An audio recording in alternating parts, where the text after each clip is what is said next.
Yes people, good morning, good afternoon, good evening to all of you. कैसे हैं सब लोग? होप सो आप सब लोग बहुत बढ़िया रहेंगे। मैं बता दूं, मैं भी बहुत अच्छा हूं। तो स्टार्ट करते हैं आज अपन रिवीजन आईएफओएस का, इनकम फ्रॉम अदर सोर्सेज का।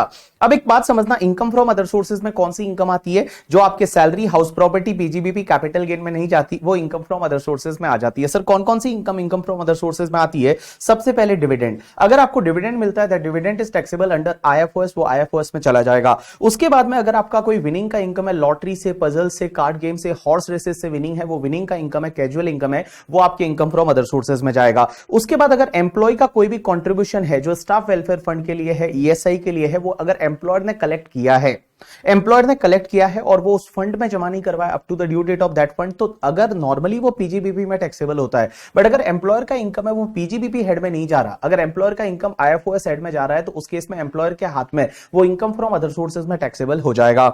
उसके बाद में interest on security, if it is not chargeable under the head PGBP, अगर कोई सिक्योरिटी से आपको इंटरेस्ट मिलता है वो इस हेड में जाएगा। लेकिन अगर security held as stock in trade है, तो स्टॉक इन ट्रेड अगर सिक्योरिटी है, तो सिक्योरिटी से रिलेटेड जो भी इंटरेस्ट रहेगा that is taxable under PGBP, PGBP में जाएगा। अगर सिक्योरिटी स्टॉक इन ट्रेड है, अदरवाइज सिक्योरिटी का कोई भी इंटरेस्ट है वो इनकम फ्रॉम अदर सोर्सेज में आएगा। उसके बाद अगर आपका प्लांट एंड मशीनरी या फर्नीचर का रेंट है, तो रेंट है प्लांट एंड मशीनरी या फर्नीचर का, तो वो रेंट आपके इनकम फ्रॉम अदर सोर्सेज में जाएगा, अगर वो पीजीबीपी में नहीं जाता है। मींस अगर आपको लेट आउट करने का आपका बिजनेस है, तो उस केस में वो पीजीबीपी में जाएगा, अदरवाइज वो इनकम फ्रॉम अदर सोर्सेज में जाएगा। उसके बाद जो कीमैन इंश्योरेंस पॉलिसी से कोई भी पैसा मिलता है, देखो कीमैन इंश्योरेंस पॉलिसी से if any amount is received by the employer, means businessman को मिलता है, it is taxable under the head PGBP. अगर वो एम्प्लॉय को मिलता है, it is taxable under the head salary. But अगर एम्प्लॉयर का रिलेशनशिप नहीं है और किसी को मिल जाता है, तो उस केस में वो इनकम फ्रॉम अदर सोर्सेज में टैक्सेबल होता है।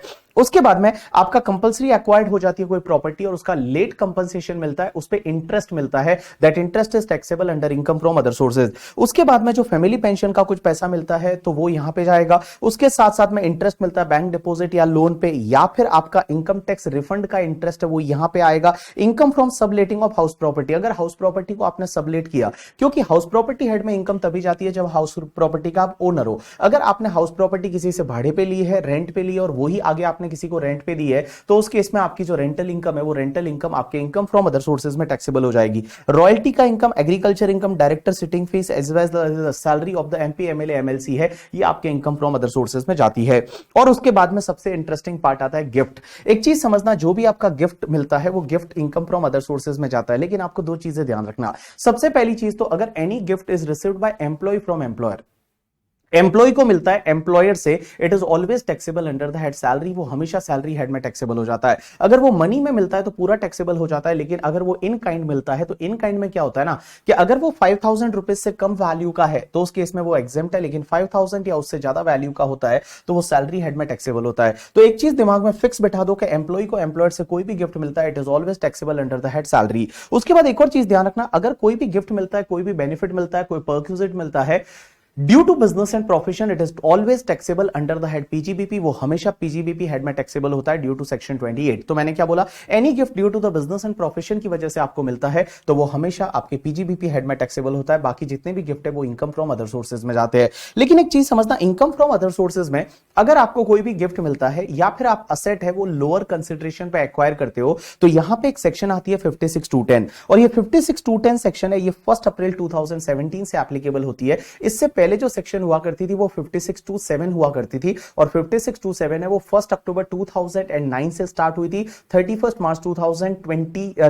मार्च 2017 तक वो सेक्शन थी। वो सेक्शन सिर्फ इंडिविजुअल एचयूएफ के लिए लगती थी। लेकिन यहां पे 56(2)(10) करके जो सेक्शन डाली गई अरुण जेटली जी ने, from 1 April 2017 this section is applicable to the all assessee. All assessee का मतलब individual HUF, company, partnership firm, AOP, BOI, सबके लिए ये सेक्शन लग जाएगी। तो देखो ये सेक्शन क्या बोलती है कि अगर आपको कोई गिफ्ट मिलता है, या फिर आप असेट एक्वायर्ड करते हो लोअर कंसिडरेशन से, और 1 अप्रैल 2017 के बाद में ये सेक्शन लग रही है, this section is applicable to all assessee. अब एक चीज समझना, ये सेक्शन क्या बोलती है कि अगर आप मिस्टर आईडी हटला आईटीसी में आते हो, किस में आते हो आप? मिस्टर आईडी हटला ITC.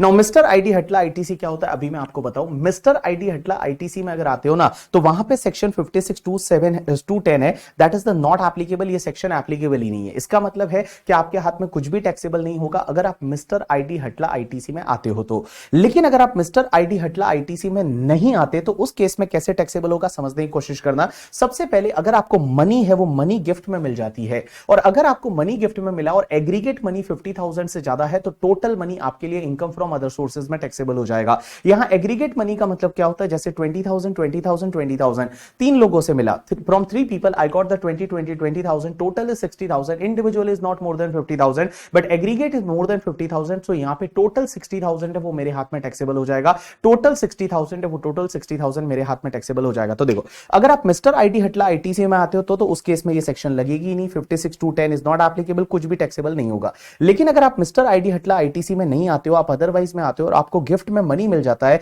Aggregate money more than 50,000 it is fully taxable. लेकिन अगर मान लो आपको मनी नहीं मिलता, मूवेबल असेट मिलती है, but guys here movable asset covered only 9 asset. यहां मूवेबल असेट में ओनली 9 असेट कवर्ड होती है। कौन कौन सी? You know that share, security, jewellery, drawing, painting, sculpture, archaeological collection, any other work of art and bullion. क्या बोला मैंने? Share, security, jewellery, drawing, painting, sculpture, archaeological collection, any other work of art and bullion. Again बोलो, share, security, jewellery, drawing, painting, sculpture, archaeological collection, any other work of art and Boolean. सिर्फ मुझे ये 9 asset अगर movable property में मिलती है और यहां पे अगर मुझे ये विदाउट कंसिडरेशन मिलती as a gift and aggregate fair market value of this asset is more than 50,000 तो पूरा फेयर मार्केट वैल्यू मेरे हाथ में टैक्सेबल हो जाएगा। तो मैंने क्या बोला, देखो अगर 9 असेट मिलती है, share, security, jewellery, drawing, painting, sculpture, archaeological collection, any other work of art and Boolean, और ये अगर फ्री में मिली और एग्रीगेट फेयर मार्केट वैल्यू 50,000 से ज्यादा है, then total fair market value है वो मेरे हाथ में इनकम फ्रॉम अदर सोर्सेज में टैक्सेबल हो जाएगा। अगर यहां पे फ्री में नहीं मिलती लेकिन ये असेट मैं लोअर कंसिडरेशन पे एक्वायर करता हूं,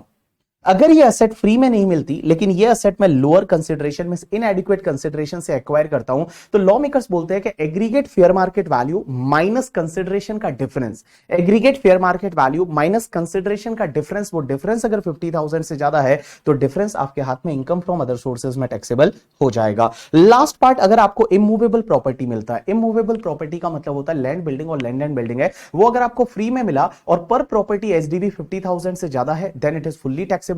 और अगर आप लो कंसिडरेशन पे एक्वायर करते हो तो यहां पे 2 कंडीशन है। फर्स्ट कंडीशन इज आपका एसडीवी माइनस कंसिडरेशन का डिफरेंस 50,000 से ज्यादा है and SDV is more then 110% of consideration, SDV is more then 110% of consideration. अगर ये दोनों कंडीशन सेटिस्फाइड हो जाती है तो जो भी आपका एसडीवी एंड कंसिडरेशन का डिफरेंस होगा वो तुम्हारे लिए इनकम फ्रॉम अदर सोर्सेज में डिफरेंस टैक्सेबल हो जाएगा। तो मैंने क्या बोला, समझने की कोशिश करना, all people just pay attention. Income from other sources की अपन बात कर रहे हैं और उसमें अपन गिफ्ट पढ़ रहे हैं। गिफ्ट में 2 चीजें, सबसे पहले अगर आप मिस्टर आईडी हटला आईटीसी में आते हो तो आपका 56(2)(10) लगेगा ही नहीं।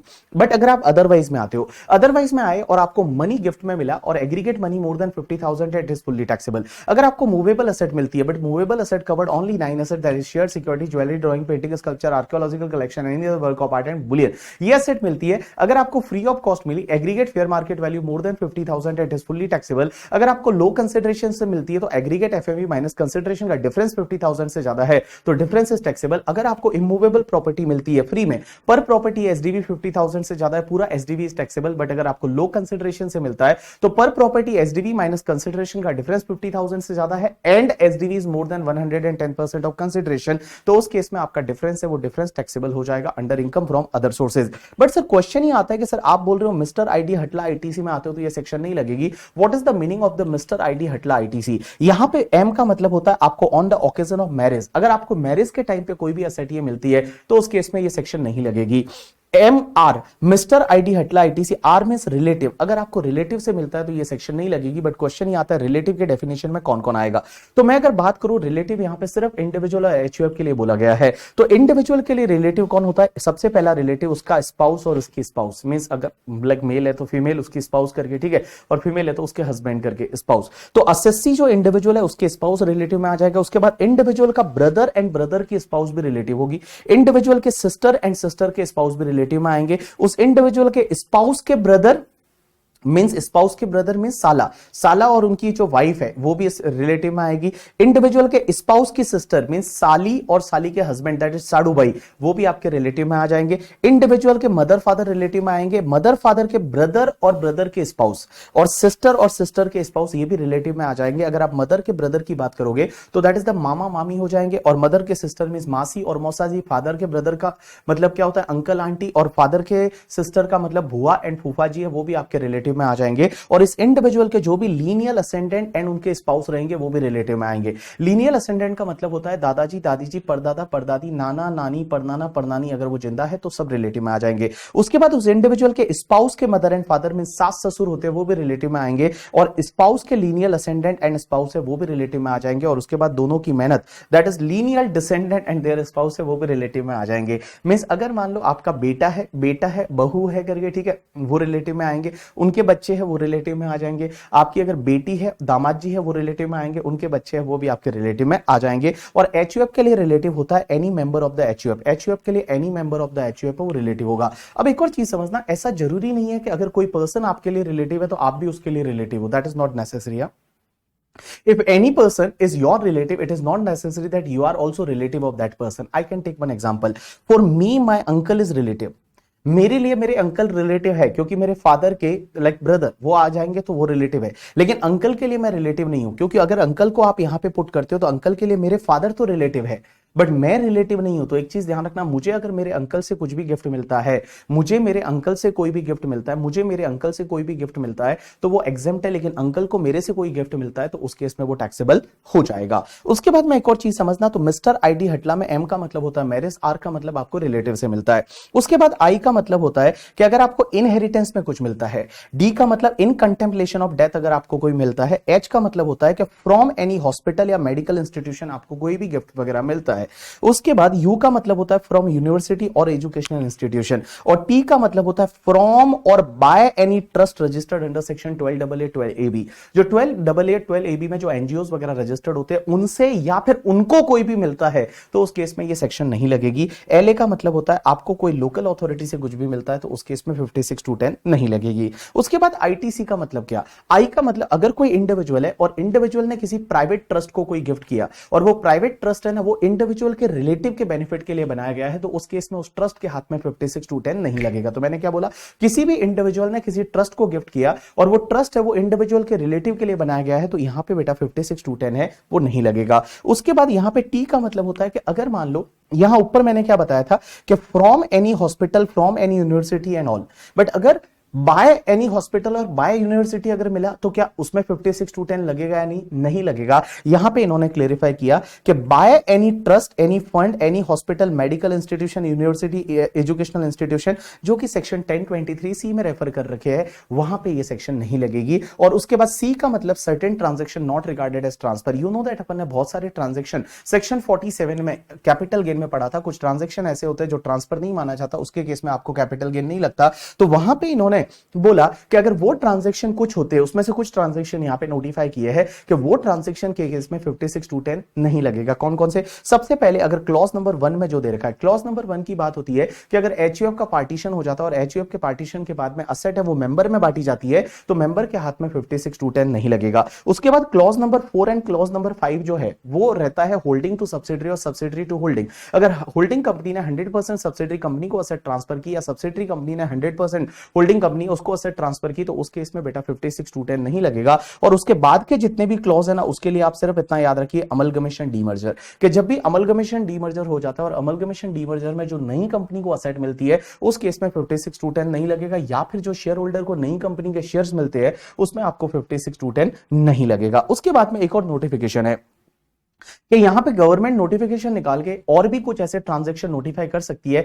जहां पे 56(2)(10) नहीं लगेगा, और गवर्नमेंट ने यहां पे 4 ट्रांजैक्शन को नोटिफाई किया है जहां पे 56(2)(10) नहीं लगेगा। सबसे पहले यू नो दैट दिल्ली में national capital of India that is the Delhi जो है, दिल्ली में आपको पता रहेगा पहले अनऑथोराइज्ड कॉलोनियां हुआ करती है। अनऑथोराइज्ड कॉलोनिया का मतलब होता है कि बिल्डर ने बिना अप्रूवल के कॉलोनी बना दी और उसमें जो लोग रह रहे थे वो अनऑथोराइज्ड कॉलोनी थी, वो कोई एसेट नहीं थी। इलेक्शन से पहले आपको पता रहेगा सेंट्रल गवर्नमेंट और केजरीवाल के बीच में बड़ा कॉम्पिटिशन था कि कौन इसको ऑथोराइज कराएगा। तो आपको पता रहेगा यहां पे मोदी जी ने अनाउंसमेंट किया था 2020 में इलेक्शन से पहले कि भैया जो भी अनऑथोराइज कॉलोनी है उसको हम ऑथोराइज कर देंगे। तो कैसे हुआ, जैसे आपके पास में कोई प्रॉपर्टी थी जो अनऑथोराइज थी, जैसे ही वो ऑथोराइज हो गई आपको उसका सर्टिफिकेट मिल गया कि नाउ इट इज ऑथोराइज। तो क्वेश्चन ये आता है कि जैसे ही आपको ये ऑथोराइज हो गया, आपको प्रॉपर्टी मिल गई, वहां पे क्या 56(2)(10) लगेगा? आंसर इज नो, वहां पे आपका 56(2)(10) नहीं लगेगा। तो एक चीज ध्यान रखना, दिल्ली में अगर अनऑथोराइज कॉलोनी जो है वो अगर ऑथोराइज हो जाती है और उस टाइम पे आपको प्रॉपर्टी का लाइक वैलिड सर्टिफिकेट मिल जाता है, it is not treated as 56(2)(10) is not applicable.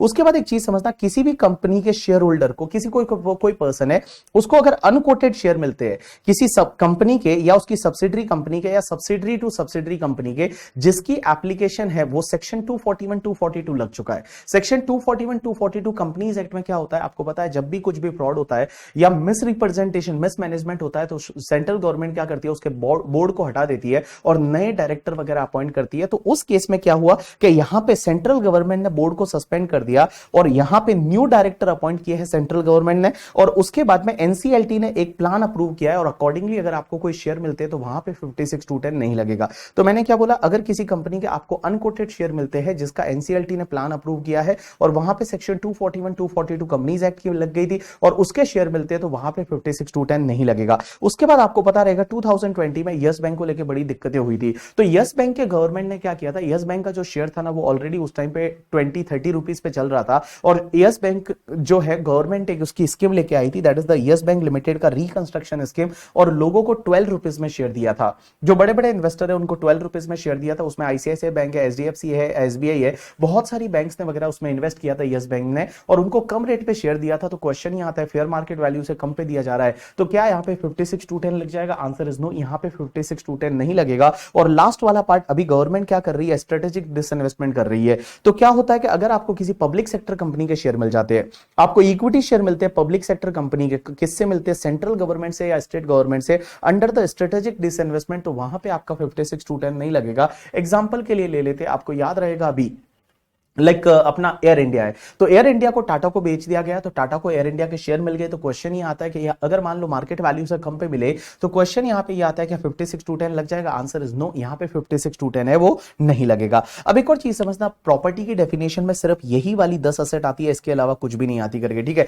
Share, security, jewellery, drawing, painting, sculpture, archaeological collection, any other work of art and Boolean and immovable property, ये and money मिलता है तो taxable होगा। इसके अलावा अगर आपको कार वगैरह मिल जाती है या रिस्ट वॉच वगैरह मिल जाती है तो 56(2)(10) में टैक्सेबल नहीं होगा। उसके बाद में मैं आपको बताऊं, देखो अगर जो एसडीवी यहां पे भी सेक्शन यहां पे भी एसडीवी जो है अगर इमूवेबल प्रॉपर्टी गिफ्ट में मिलती है, अपन देखते हैं एसडीवी 50,000 से ज्यादा है तो ही यहां टैक्सेबल होगा, या अगर लो कंसिडरेशन से मिलता है तो एसडीवी माइनस कंसिडरेशन का डिफरेंस 50,000 से ज्यादा होना चाहिए and SDV is more then 110% of consideration होना चाहिए, तो उस केस में डिफरेंस आपके लिए टैक्सेबल होता है। एक चीज बताओ, क्वेश्चन ये आता है कि सर एसडीवी से अगर एसएससी सेटिस्फाइड नहीं है तो क्या उसका केस वैल्यूएशन ऑफिसर को ट्रांसफर हो सकता है, जैसा 50C में पढ़ा था? आंसर इज यस, यहां पे आपका केस वैल्यूएशन ऑफिसर को ट्रांसफर हो सकता है। वैल्यूएशन ऑफिसर ने वैल्यू बढ़ा दी तो इग्नोर कर लो, बट वैल्यूएशन ऑफिसर ने वैल्यू अगर कम कर दी तो जो वैल्यूएशन ऑफिसर वैल्यू बताएगा वो आपको लेना पड़ेगा। यहां पे value for the determining the income from other sources का इनकम। अब एक और चीज समझना, अगर मान लो आपको कोई भी असेट यहां पे मिलती है गिफ्ट में या फिर लो कंसिडरेशन पे आप एक्वायर करते हो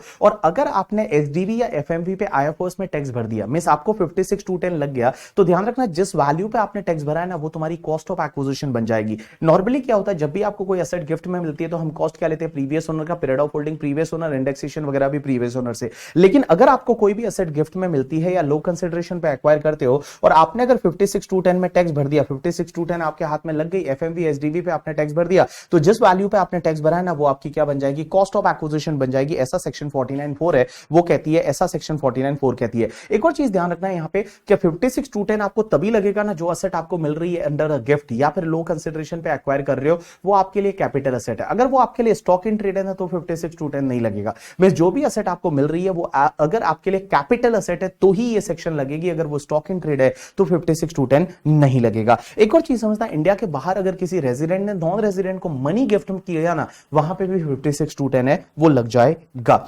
अब एक और चीज समझना, एक नई सेक्शन पे चलते हैं 43 सीए। 43 सीए है, ये बिजनेस की सेक्शन है और ये सेक्शन सिमिलर सेक्शन है जैसा अपन ने 50 सी पढ़ा था। आपको याद रहेगा 50 सी कैपिटल गेन में क्या था कि जब भी आप कोई भी immovable property held as capital asset आप ट्रांसफर करते हो और अगर आपका एसडीवी जो है वो कंसिडरेशन के 110% से ज्यादा है तो एसडीवी जो रहेगा वही आपका फुल वैल्यू ऑफ कंसिडरेशन बन जाएगा for the purpose of the capital gain calculation. In the same line builder के लिए एक सेक्शन होती है 43 सीए। 43 सीए क्या बोलती है कि अगर आपके पास कोई इमूवेबल प्रॉपर्टी है जो स्टॉक इन ट्रेड है, मैं कुल मिला के आप बिल्डर हो और आप क्या करते हो, इमूवेबल प्रॉपर्टी ट्रांसफर करते हो और आपका एसडीवी ज्यादा है कंसिडरेशन के 110% से ज्यादा, means SDV is more then 110% of consideration, SDV is more then 110% of consideration, तो वो एसडीवी है ना वही फुल वैल्यू ऑफ कंसिडरेशन माना जाएगा for the purpose of computing the PGBP income. Means PGBP की इनकम निकालने के लिए वो एसडीवी है वही तुम्हारा फुल वैल्यू ऑफ कंसिडरेशन माना जाएगा if SDV is more then 110% of consideration. अब एक चीज समझना, सर एक बात बताओ,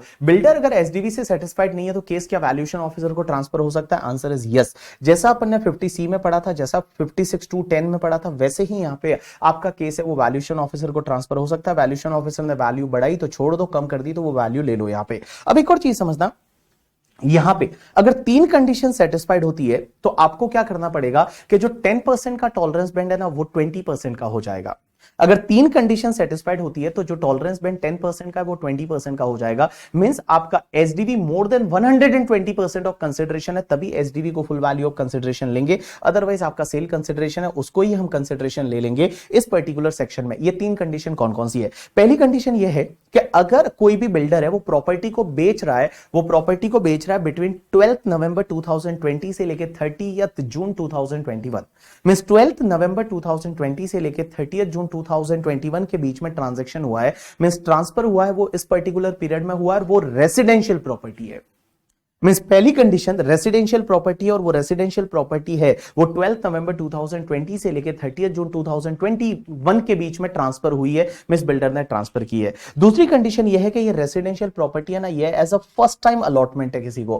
फर्स्ट टाइम अलॉटमेंट का मतलब होता है कि यहां पे बिल्डर है वो पहली बार किसी को वो प्रॉपर्टी बेच रहा है। पहली बार का मतलब नई प्रॉपर्टी बेच रहा है, न्यू हाउस प्रॉपर्टी बेच रहा है, वो कोई ऐसी पुरानी प्रॉपर्टी नहीं बेच रहा है, new residential house property as a first time allotment बेच रहा है। और थर्ड कंडीशन ये है कि सेल कंसिडरेशन है वो अप टू 2 करोड़ होना चाहिए। तो देखिए 3 condition.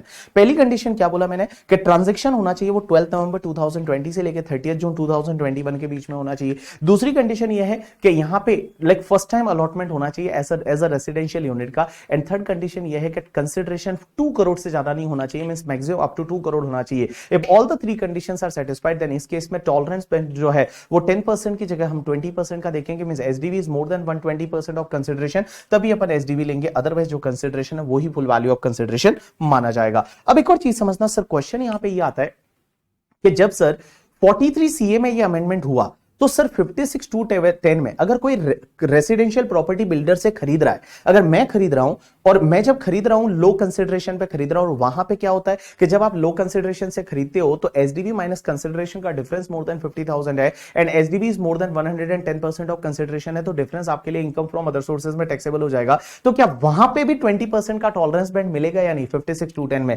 Right answer is yes, वहां पे भी अमेंडमेंट किया और वहां पे भी आपको 20% का टॉलरेंस बैंड मिल जाएगा अगर ये कंडीशन सेटिस्फाइड होती है। तो मैं आपको एक बोलूं, अगर ये 3 कंडीशन सेटिस्फाइड होती है ना तो 43 सीए में भी 20% का टॉलरेंस बैंड एंड 56 टू 10 में भी 20% का टॉलरेंस बैंड। बट एक चीज ध्यान रखना, ये 50 सी में अमेंडमेंट नहीं हुआ।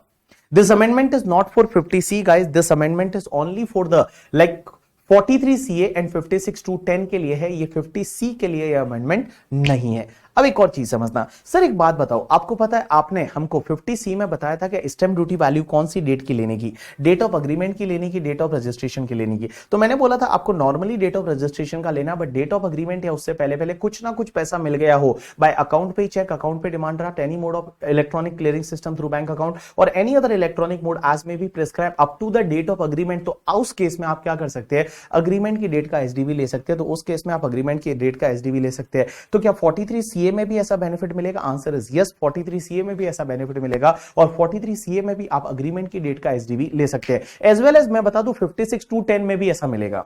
जो 56,210 अभी मैंने आपको गिफ्ट वाली सेक्शन बताई ना, वहां पे भी नॉर्मली एसडीवी आपको रजिस्ट्रेशन की डेट की लेनी है, बट अग्रीमेंट की डेट या उससे पहले पहले आपने कुछ ना कुछ कंसिडरेशन पे कर दिया। अग्रीमेंट की डेट या उससे पहले पहले आपने कुछ ना कुछ कंसिडरेशन पे कर दिया by account payee cheque, account payee demand draft, any mode of electronic clearing system through bank account और any other electronic board as may be prescribe, तो उस केस में आप अग्रीमेंट की डेट का एसडीवी ले सकते हैं। तो मैं आपको बताऊं 50C के केस में, 43CA के केस में, 56,210 के केस में, तीनों ही सेक्शन में आपको अग्रीमेंट की डेट का एसडीवी लेने का ऑप्शन है। अगर अग्रीमेंट की डेट या उससे पहले पहले आप कुछ ना कुछ पे कर देते हो या रिसीव कर देते हो by account payee cheque, account payee demand draft और any mode of electronic clearing system.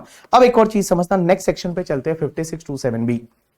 ये सेक्शन क्या बोलती है कि अगर कोई भी क्लोजली हेल्ड कंपनी है, क्लोजली हेल्ड कंपनी का मतलब होता है अनलिस्टेड कंपनी, अगर कोई भी क्लोजली हेल्ड कंपनी है वो क्या करती है, अपने शेयर इशू करती है प्रीमियम पे, और किसको इशू करती है, रेजिडेंट शेयर होल्डर को।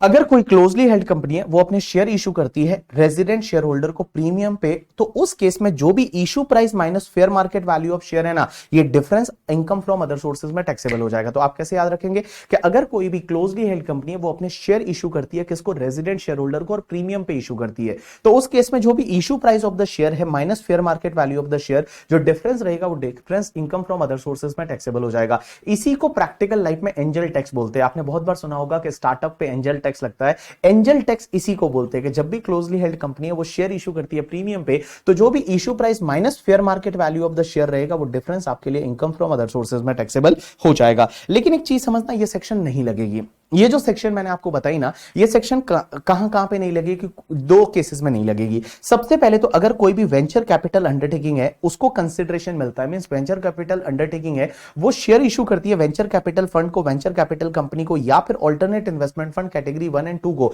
इनको अगर शेयर इशू करती है तो उस केस में ये सेक्शन नहीं लगेगा। मींस वेंचर कैपिटल अंडरटेकिंग है उसको कंसिडरेशन मिलता है, मींस ये शेयर इशू करते हैं किसको, वेंचर कैपिटल फंड को, वेंचर कैपिटल कंपनी को, या alternate investment fund category 1 and category 2 को, तो ये सेक्शन नहीं लगेगी। और दूसरी एक चीज समझना, कुछ स्टार्टअप है वो स्टार्टअप के केस में ये सेक्शन नहीं लगेगी अगर कुछ कंडीशन सेटिस्फाइड होती है तो। अब एक बात समझना, अगर कोई स्टार्टअप प्राइवेट लिमिटेड कंपनी है जिसका काम है या तो innovation, development, improvement of product, process और service with the high potential of employment generation and wealth creation and whose turnover is up to 100 crore for the 10 years since the incorporation and fulfil the other condition as prescribe in the notification. तो अगर कोई ऐसा startup है जिसका 10 years तक turnover 100 crore से ज्यादा नहीं है, मींस इनकॉर्पोरेशन से लेके और 10 years तक उसका जो टर्नओवर है किसी भी साल में 100 करोड़ से ज्यादा नहीं है, means up to 100 crore is the turnover, तो उस पे ये सेक्शन नहीं लगेगी, बट उसको अदर कंडीशन भी सेटिस्फाइड करनी पड़ेगी। अब अदर कंडीशन क्या क्या सेटिस्फाइड करनी पड़ेगी? सबसे पहली कंडीशन ये कि उस स्टार्टअप का जो पेड अप शेयर कैपिटल है plus security premium, paid up share capital plus security premium है, that should not be more than the 25 crore, it should be up to 25 crore rupees होना चाहिए। तो मैंने क्या बोला, देखो पहली कंडीशन तो मैं ऑलरेडी बोल चुका हूं कि अगर कोई भी ऐसा स्टार्टअप है जिसका 10 years तक टर्नओवर है वो अप टू 100 करोड़ होना चाहिए। दूसरी कंडीशन, यहां पे कुछ कंडीशंस दे रखी है, वो कंडीशंस भी फुलफिल करनी पड़ेगी। पहली कंडीशन ये है कि वो जो स्टार्टअप है उसका जो शेयर कैपिटल है प्लस सिक्योरिटी प्रीमियम है that should be up to 25 crore, means 25 crore से ज्यादा नहीं होना चाहिए। लेकिन एक चीज समझना, यहां पे 25 करोड़ की जो लिमिट देखते हैं ना, वो लिमिट देखते टाइम आपको जो शेयर, कुछ ऐसी शेयर्स है कि कहीं कहीं इशू किए वो आपको कंसीडर नहीं करने। सबसे पहले अगर कोई भी शेयर है वो नॉन रेजिडेंट को इशू किया तो वो आपको कंसीडर नहीं करना है। उसके बाद venture capital company, venture capital fund को इशू किया तो वो कंसीडर नहीं करना है। उसके बाद किसी स्पेसिफाइड कंपनी को शेयर इशू किया तो वो भी आपको कंसीडर नहीं करना। तो देखो मैंने क्या बोला, वो स्टार्टअप का share capital plus security premium up to 25 crore होना चाहिए। और ये 25 करोड़ की लिमिट देखोगे ना, उसमें से कौन कौन से शेयर नहीं लेने हैं। एक तो जो शेयर इशू किया है नॉन रेजिडेंट को वो मत लो, दूसरा venture capital company, venture capital fund को इशू किया वो मत लो, और तीसरा किसी स्पेसिफाइड कंपनी को किया तो वो भी मत लो। लेकिन यहां स्पेसिफाइड कंपनी का मतलब क्या होता है कि ऐसी कंपनी, स्पेसिफाइड कंपनी मींस ऐसी कंपनी जिसके शेयर है वो फ्रीक्वेंटली ट्रेडेड है in the stock exchange, means उसके शेयर लिस्टेड है एंड उसका नेटवर्थ जो है वो लास्ट बैलेंस शीट के हिसाब से या तो नेटवर्थ 100 करोड़ से ज्यादा है या फिर उसका लास्ट ईयर का जो टर्नओवर है वो लास्ट ईयर का टर्नओवर 250 करोड़ से ज्यादा है। तो ऐसी कंपनी को मैं स्पेसिफाइड कंपनी बोलूंगा। तो स्टार्टअप कंपनी ने क्या किया, हमारी जो छोटी सी स्टार्टअप कंपनी है उसने किसी स्पेसिफाइड कंपनी को शेयर इशू किए, वो कंसिडर नहीं होंगे। बट वो स्पेसिफाइड कंपनी कौन सी होगी? लिस्टेड कंपनी होगी जिसके शेयर फ्रीक्वेंटली ट्रेडेड है और लास्ट ईयर की बैलेंस शीट के हिसाब से आइदर उसका नेटवर्थ है वो मोर देन 100 करोड़ है या लास्ट ईयर का उसका टर्नओवर है वो 250 करोड़ से ज्यादा है, मींस मोर देन 250 करोड़ है टर्नओवर या फिर नेटवर्थ 100 करोड़ से ज्यादा है, तो उसको अपन स्पेसिफाइड कंपनी बोलेंगे। अब एक चीज समझना,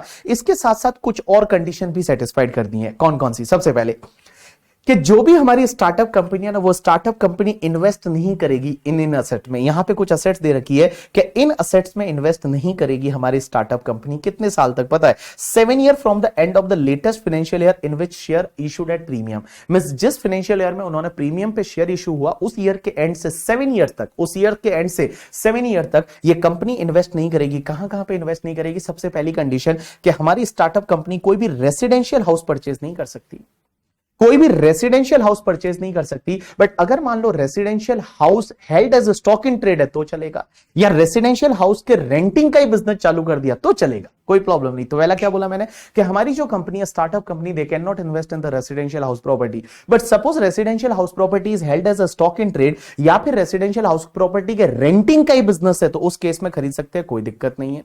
दूसरी कंडीशन, हमारी जो कंपनी है स्टार्टअप कंपनी है, वो किसी भी कमर्शियल प्रॉपर्टी, कोई और इमूवेबल प्रॉपर्टी में इन्वेस्ट नहीं कर सकती। लेकिन अगर वो immovable property held as a stock in trade है तो चलेगा, कोई दिक्कत नहीं। या फिर रेंटिंग का बिजनेस है तो चलेगा, कोई दिक्कत नहीं। या फिर वो इमूवेबल प्रॉपर्टी अपने खुद के बिजनेस के लिए यूज कर रहे हैं तो चलेगा, कोई दिक्कत नहीं। तो देखो पहले क्या बोला मैंने, रेसिडेंशियल प्रॉपर्टी में इन्वेस्ट नहीं कर सकते, but exception is stock in trade है तो चलेगा, या रेंटिंग का बिजनेस है तो चलेगा। और कोई कमर्शियल प्रॉपर्टी में इन्वेस्ट नहीं कर सकते, but commercial property stock in trade है तो चलेगा, कमर्शियल प्रॉपर्टी का रेंटिंग का बिजनेस है तो चलेगा, या वो कमर्शियल प्रॉपर्टी है वो खुद के बिजनेस के लिए यूज कर रहे हैं तो चलेगा। उसके बाद हमारी कंपनी है वो किसी को भी लोन एंड एडवांसेस नहीं दे सकती। बट अगर मान लो लोन एंड एडवांस देना ऑर्डिनरी कोर्स ऑफ बिजनेस है, मींस उसका जो ordinary course of money lending का बिजनेस है, तो उस केस में लोन एंड एडवांस दे सकते हैं। हमारी जो स्टार्टअप कंपनी है वो कहीं पे भी कैपिटल कंट्रीब्यूशन नहीं कर सकती, मींस कहीं अदर एंटिटी में इन्वेस्ट नहीं कर सकती। उसके बाद शेयर्स एंड सिक्योरिटी नहीं खरीद सकती, एज वेल एज द ऐसे मोटर व्हीकल या यॉट या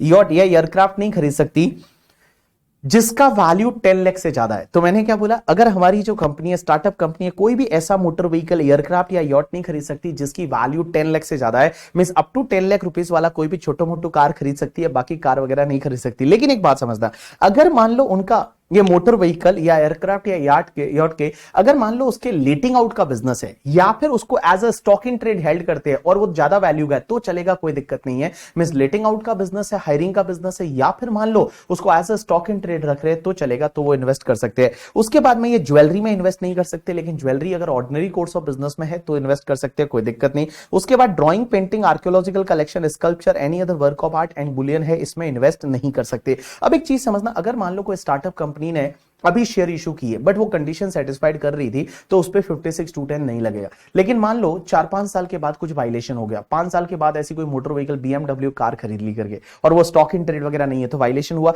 तो मैं बता दूं, जितना पहले टैक्स नहीं भरा था, क्योंकि पहले वो इनकम फ्रॉम अदर सोर्सेज में टैक्सेबल होने वाला था, अब जिस ईयर में वायलेशन हुआ ना, उस ईयर में वो इनकम फ्रॉम अदर सोर्सेज में टैक्सेबल हो जाएगा। जिस ईयर में वायलेशन हुआ उस ईयर में वो इनकम फ्रॉम अदर सोर्सेज में टैक्सेबल हो जाएगा। और मैं बताऊं, ये मिस रिपोर्टिंग ऑफ इनकम भी माना जाएगा, और उस पर जो भी आपका टैक्स आएगा ना, उस पर 200% का पेनल्टी लग जाएगा। ये मिस रिपोर्टिंग ऑफ इनकम माना जाएगा, और जितना टैक्स आएगा उस पे 200% का आपका क्या लग जाएगा, पेनल्टी है, वो पेनल्टी लग जाएगा। अब एक चीज समझना, एक सेक्शन आती है 56(2)(11). ये सेक्शन ये बोलती है कि अगर मान लो आपको कोई कंपनसेशन मिलता है किसी भी पर्सन से, आपके एम्प्लॉयमेंट में क्या होता है कि एम्प्लॉयमेंट में कुछ टर्मिनेशन हो जाता है, या फिर आपके एम्प्लॉयमेंट में कुछ लाइक क्या बोलते हैं, टर्मिनेशन, मॉडिफिकेशन हो जाता है, और आपको किसी नॉन एम्प्लॉयर ऑर्गेनाइजेशन से कुछ भी मिलता है, that is taxable under income from other sources. अब एक बात बताओ, कोई एम्प्लॉय अगर जॉब छोड़ के जाता है और उसका एम्प्लॉयर कुछ पे करता है तो वो सैलरी हेड में टैक्सेबल हो जाएगा। बट मान लो उसने जॉब छोड़ा या जॉब में टर्मिनेशन, मॉडिफिकेशन हुआ और किसी और पर्सन से कुछ भी मिला ना, तो वो इनकम फ्रॉम अदर सोर्सेज में टैक्सेबल हो जाएगा। अब एक और चीज समझना, सेक्शन 57 क्या बोलती है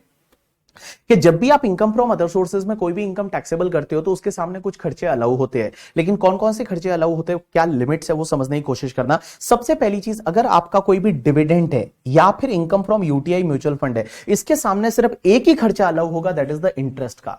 अगर आपने लोन लेके म्यूचुअल फंड में इन्वेस्ट किया था, लोन लेके शेयर्स में इन्वेस्ट किया था, और उससे जो डिविडेंड मिल रहा है आपका करके, ठीक है, उससे आपको जो भी डिविडेंड मिल रहा है, या फिर आपको income from UTI mutual fund मिल रहा है, तो उस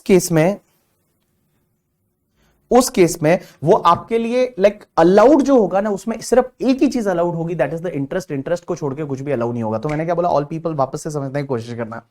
हाँ, इधर देखना बेटा, सबसे पहले मैंने क्या बोला, अगर मान लो कोई डिविडेंड मिलता है या income from UTI mutual fund मिलता है, तो उसके सामने एक ही खर्चा अलाउ होगा, दैट इज द इंटरेस्ट का। इंटरेस्ट को छोड़ के और कोई भी एक्सपेंसेस है जो आपको अलाउ नहीं होता है। उसके बाद में अगर मान लो कोई सिक्योरिटी पे आपको इंटरेस्ट मिलता है, डिविडेंड म्यूचुअल फंड और क्या बोलते हैं डिविडेंड और income from UTI mutual fund को छोड़ के अगर कोई इंटरेस्ट मिलता है किसी सिक्योरिटी पे, तो उसके अगेंस्ट में आपका कोई भी कमीशन का खर्चा है या रेम्यूनरेशन है किसी बैंकर या एनी अदर पर्सन को दिया for the collecting that income and all, वो अलाउ हो जाएगा, कोई दिक्कत नहीं है। उसके बाद में एक और चीज समझना, यहां पे आपको एक और चीज जो याद रखनी है वो याद रखनी है कि अगर आपको कोई फैमिली पेंशन मिलती है तो फैमिली पेंशन के सामने यहां पे एक स्टैंडर्ड डिडक्शन मिलता है। डिडक्शन कितना मिलेगा बताए, फैमिली पेंशन का 1/3 और 15,000 विच एवर इज लोअर, बाकी वाला टैक्सेबल हो जाएगा। तो फैमिली पेंशन जो मिलती है, फैमिली पेंशन का 1/3 या फिर 15,000 per annum which ever is lower है, उतना एग्जेम्प्ट हो जाएगा, इतना डिडक्शन मिल जाएगा और बाकी वाला फैमिली पेंशन टैक्सेबल हो जाएगा। लेकिन एक चीज समझना, अगर अपने मान लो आर्म फोर्सेस के अपने जो सैनिक होते हैं, आर्म फोर्सेस के जो एम्प्लॉय होते हैं इंक्लूडिंग द पैरामिलिट्री सीआरपीएफ के जो जवान वगैरह होते हैं,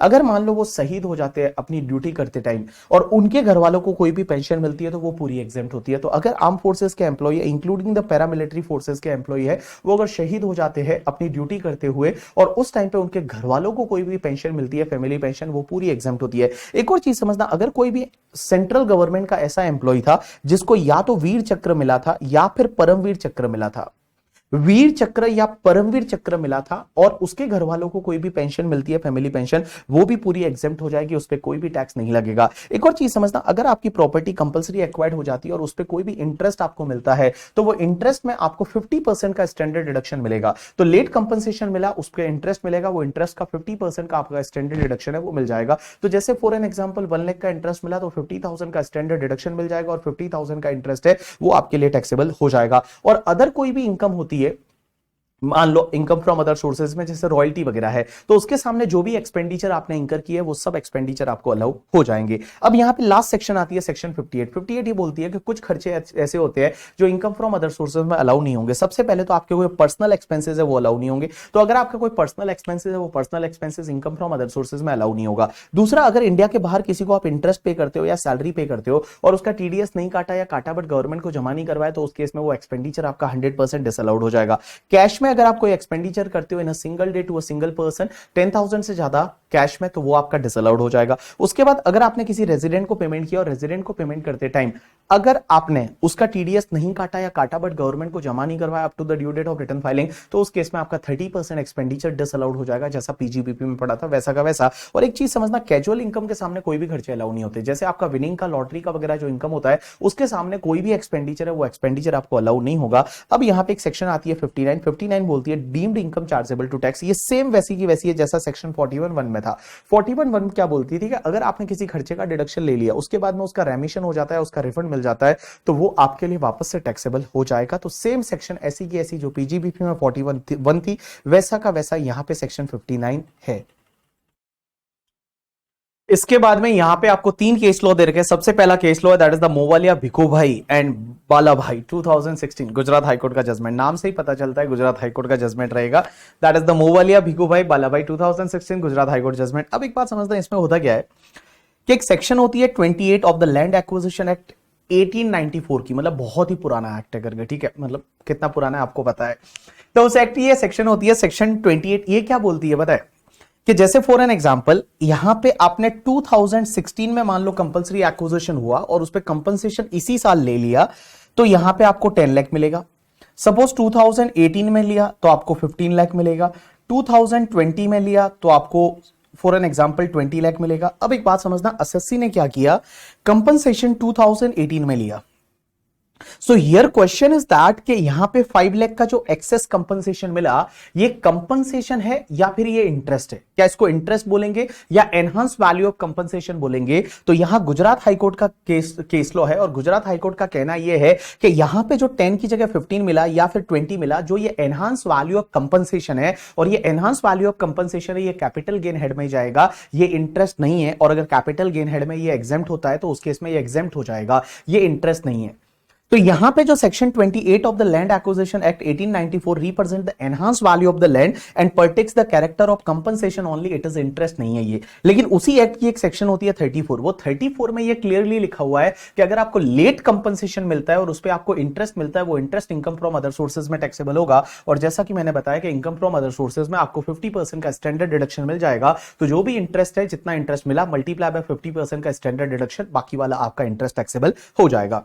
उसके बाद एक Manju and company 2011 and Kerala high court का जजमेंट है। इसमें क्या होता है कि सर अगर मान लो किसी का लॉटरी का बिजनेस है, मींस लॉटरी एजेंट है, और लॉटरी एजेंट का कोई अनसोल्ड टिकट था और अनसोल्ड टिकट पे उसको लॉटरी लग गई, तो विनिंग का जो इनकम है वो कौन सी रेट से टैक्सेबल होगा? क्या वो स्लैब रेट से, नॉर्मल टैक्स रेट से टैक्सेबल होगा या फिर 30% से टैक्सेबल होगा? यहां पे केरला हाईकोर्ट का कहना यह है कि विनिंग का इनकम जो है that is taxable at the rate 30% only. ये 30% से ही टैक्सेबल होगा। यहां पे सेक्शन 115 बी बोलती है it is taxable at the rate 30% only. भले आपका वो इनकम बिजनेस साइड में टैक्सेबल हो रहा है, विनिंग का इनकम है वो हो सकता है बिजनेस साइड में टैक्सेबल हो जाए, क्योंकि आपका अनसोल्ड स्टॉक इन ट्रेड जो टिकट था उस पे ये विनिंग खुला था, तो उस केस में there may be possibility that income is taxable under the head PGBP but tax rate will be 30% only. उसके बाद next case law is related to Ranjan Pai 2021 Karnataka high court का जजमेंट।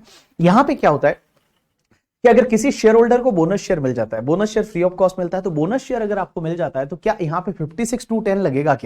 क्या 56(2)(10) में टैक्सेबल हो जाएगा? क्योंकि बोनस शेयर तो फ्री ऑफ कॉस्ट मिलता है, तो गिफ्ट मान के क्या इस पे 56(2)(10) में इनकम फ्रॉम अदर सोर्सेज में टैक्स लगाओगे? Answer is no. यहां पे कर्नाटका हाईकोर्ट का केस लॉयर, कर्नाटका हाईकोर्ट का कहना यह है कि जब भी आपको बोनस शेयर मिलता है तो उस केस में आपका जो ओरिजिनल शेयर है उसकी वैल्यू मार्केट में कम हो जाती है, यहां पे कोई भी एडिशनल बेनिफिट नहीं होता है, तो इसके लिए यहां पे 56(2)(10) है वो 56(2)(10) नहीं लगेगा। अदर सोर्सेज के बाद में आपका वैल्यूएशन रूल वाला टॉपिक है। वैल्यूएशन रूल्स में जो आपको स्लम सेल से रिलेटेड रूल है वो मैं ऑलरेडी आपको कैपिटल गेन वाले पार्ट में करा चुका हूं, तो जब आप कैपिटल गेन का रिवीजन लेक्चर देखेंगे तो उसमें वो ऑलरेडी हो चुका है, वहां से आप देख सकते हैं। अब अपन चालू करते हैं सीधा अमलगमेशन एंड डीमर्जर टॉपिक। अब क्वेश्चन ही आता है अमलगमेशन किसको बोलते हैं? तो अमलगमेशन का मतलब क्या होता है? या तो दो या दो से ज्यादा कंपनी मर्ज होकर और एक न्यू कंपनी बनाती है, that is called amalgamation. I can take example, जैसे ए लिमिटेड है और एक बी लिमिटेड है, और ए लिमिटेड बी लिमिटेड मर्ज होकर और एक तीसरी कंपनी सी लिमिटेड बना देते हैं, दैट कॉल्ड अमलगमेशन। या फिर क्या होता है कि ए लिमिटेड एक कंपनी है और एक बी लिमिटेड कंपनी है। अब होता क्या है, ए लिमिटेड मान लो बी लिमिटेड के साथ में मर्ज हो जाती है, मींस एब्सॉर्ब हो जाती है, जिसको अमलगमेशन बोला जाता है। अमलगमेशन में जो पुरानी कंपनी होती है उसको बोला जाता है अमलगमेटिंग कंपनी, और जो न्यू कंपनी होती है उसको बोला जाता है अमलगमेटेड कंपनी। अब एक चीज समझना, अमलगमेशन को अमलगमेशन तब माना जाएगा जब टू कंडीशन सेटिस्फाइड होती है। पहली कंडीशन क्या होता है कि अमलगमेटिंग कंपनी की जो ऑल असेट एंड लायबिलिटीज है ना वो अमलगमेटेड कंपनी को ट्रांसफर होनी चाहिए, और सेकंड कंडीशन ये है कि 75% वैल्यू के जो शेयर होल्डर है, 75% वैल्यू वाले जो शेयर होल्डर है वो एटलीस्ट 75% वैल्यू के शेयर होल्डर है वो अमलगमेटेड कंपनी के शेयर होल्डर बनने चाहिए। अगर ये दोनों कंडीशन सेटिस्फाइड होती है तो ये अमलगमेशन माना जाता है। अब क्वेश्चन ही आता है अमलगमेशन के केस में, सर एक बात बताइए, सबसे पहले पुरानी कंपनी जो होती है अमलगमेटिंग कंपनी, उसके हाथ में क्या टैक्स ट्रीटमेंट होता है? तो सेक्शन 47 कैपिटल गेन की सेक्शन होती है, वो ये बोलती है कि जब भी अमलगमेशन में अमलगमेटिंग कंपनी अमलगमेटेड कंपनी को असेट ट्रांसफर करती है ना, तो ये ट्रांसफर नहीं माना जाता, कैपिटल गेन नहीं लगता है। यहां पे ट्रांसफर नहीं माना जाता, कैपिटल गेन नहीं लगता है करके, ठीक है। लेकिन एक बात बताओ, जो अमलगमेटेड कंपनी न्यू कंपनी है उसको जो असेट मिलती है, तो क्या जब भी असेट मिलेगी यहां पे 56(2)(10) लगेगा, इनकम फ्रॉम अदर सोर्सेज में टैक्सेबल होगा? आंसर इज नो, 56(2)(10) नहीं लगेगा। और एक और चीज समझना, जो अमलगमेटेड कंपनी उन असेट को जब इन फ्यूचर में बेचती है तो कॉस्ट ऑफ एक्विजिशन क्या लेंगे? Cost to the previous owner, that is amalgamating company का कॉस्ट। पीरियड ऑफ होल्डिंग भी अमलगमेटिंग कंपनी से लेंगे, और इंडेक्सेशन होता है तो इंडेक्सेशन भी अमलगमेटिंग कंपनी ने जब एक्वायर किया था वहां से अपन ले लेंगे। अब एक और चीज समझना, जो शेयर होल्डर होता है वो शेयर होल्डर के हाथ में क्या टैक्स ट्रीटमेंट होगा? तो एक चीज समझना, शेयर होल्डर को पुरानी कंपनी के शेयर के बदले न्यू कंपनी का शेयर मिलेगा, मींस अमलगमेटिंग कंपनी के शेयर के बदले अमलगमेटेड कंपनी का शेयर मिलेगा, तो उस केस में ये ट्रांसफर नहीं माना जाता, कैपिटल गेन नहीं लगता। तो जब भी आपको नई कंपनी का शेयर मिलता है, न्यू कंपनी का शेयर मिलता है in exchange of the old company का शेयर, उस टाइम पे ट्रांसफर नहीं माना जाता, कैपिटल गेन नहीं लगता। लेकिन एक बात बताओ, जब अमलगमेटेड कंपनी का शेयर अगर आप बेचोगे तो कैपिटल गेन लगेगा? Answer is yes. Cost of acquisition क्या लेंगे? Cost of acquisition of the share of the amalgamating company, period of holding amalgamating company से, और इंडेक्सेशन होता है वो भी अमलगमेटिंग कंपनी से। अब एक और चीज समझना है यहां पे कि सर जो भी अमलगमेशन में पुरानी कंपनी के जो लॉसेस होते हैं, बिजनेस के लॉसेस, ओनली पीजीबीपी लॉसेस, और वो भी स्पेक्युलेटिव बिजनेस को छोड़ के, जो भी पीजीबीपी के लॉसेस है और अनअब्सॉर्ब्ड डेप्रिसिएशन है वो नई company set up and carry forward कर सकती है, और नई कंपनी को यहां पे फ्रेश 8 इयर्स का टाइम मिलता है बिजनेस लॉसेस के केस में। पीजीबीपी लॉसेस के केस में फ्रेश 8 इयर्स का टाइम मिलता है, और अनअब्सॉर्ब्ड डेप्रिसिएशन का तो प्रॉब्लम नहीं है क्योंकि ये अनलिमिटेड इयर्स तक कैरी फॉरवर्ड होता है करके, ठीक है। चलिए अब एक कंसेप्ट आता है डीमर्जर। डीमर्जर का मतलब क्या होता है कि अगर कोई कंपनी है, जैसे यहां पे एग्जांपल में एक कंपनी है जिसका नाम है टाइटन लिमिटेड। टाइटन लिमिटेड के दो सेगमेंट है, एक तुम्हारा वॉच वाला सेगमेंट, एक तुम्हारा ज्वेलरी वाला सेगमेंट, और ज्वेलरी वाले सेगमेंट को तनिष्क नाम से जानते हैं। अब इन्होंने क्या किया, फॉर एन एग्जांपल, ये जो ज्वेलरी सेगमेंट था ना इसको एक अलग कंपनी बना दी, जो ज्वेलरी सेगमेंट था इसको एक अलग कंपनी बना दी, उसका नाम दे दिया Tanishq limited, so that is called your demerger. Demerger क्या होता है कि जब भी कोई भी एक कंपनी है जिसको बोला जाता है डीमर्ज कंपनी, अपने किसी सेगमेंट को अलग करके एक नई कंपनी बना देते हैं, that is called your demerger. Demerger में ध्यान रखना, ये जो पुरानी कंपनी रहती है ना, इसको बोला जाता है डीमर्ज कंपनी, और जो न्यू कंपनी बन जाती है that is called your resulting company.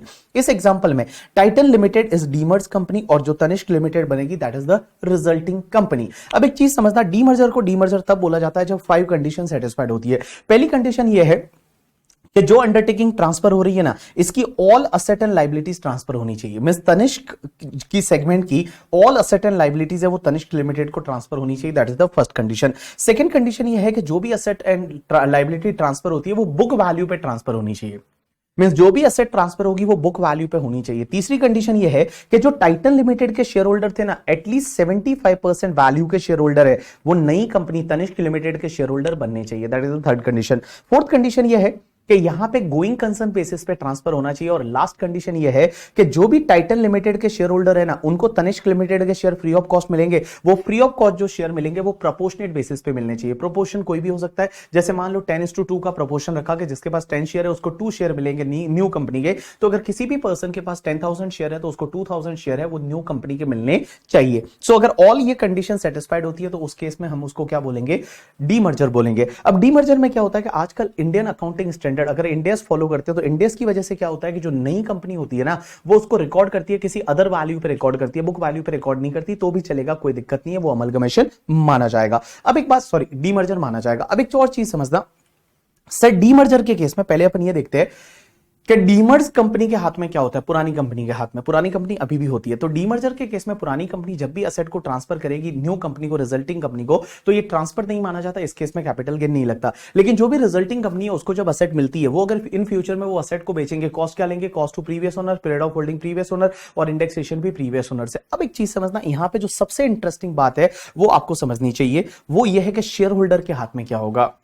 तो एक बात बताओ, जब भी शेयर होल्डर की मैं बात करूंगा तो शेयर होल्डर जो है टाइटन का, जैसे फॉर एन एग्जांपल हम टाइटन के शेयर होल्डर है सब लोग, और ये टाइटन पूरी कंपनी थी और ये टाइटन का ही एक सेगमेंट टूट के और एक न्यू कंपनी बन गई। तो एक बात बताओ, सबसे पहले हम जितने भी शेयर होल्डर है टाइटन के शेयर होल्डर है, टाइटन के शेयर होल्डर को क्या होगा, तनिष्क के शेयर मिलेंगे।